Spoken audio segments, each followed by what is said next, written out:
Measuring length using non-standard units.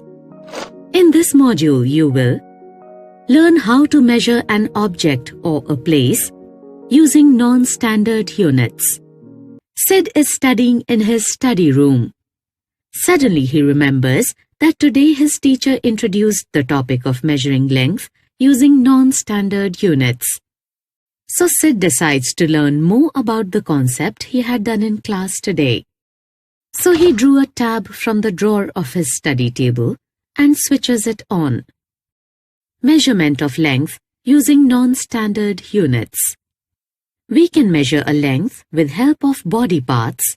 They are called non-standard units. These non-standard units give a rough estimate of length, as they differ from person to person.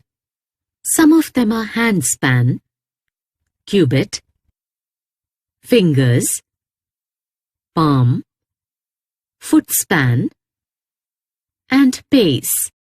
Hand span.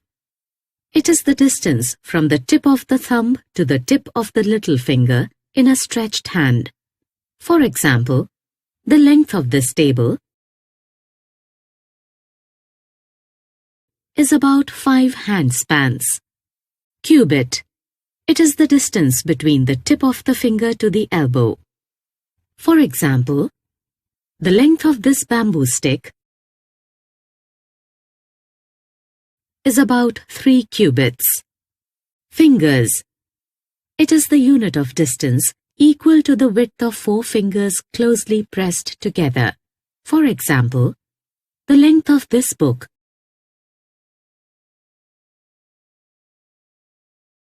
is about 4 fingers. Palm. It is the unit of distance equal to the breadth of a hand without the thumb. For example, the length of this ruler is about 3 palms. Foot span. It is the unit of distance based on the length of actual feet. For example, length of this room is about 20 foot spans. Pace.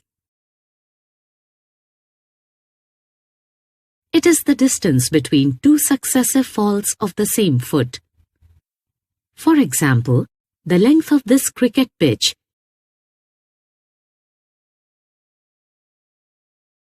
is about 22 paces. Let's recap. We have learnt that the non-standard units of measurement of length are fingers, hand span, palm, cubit, foot span, and pace.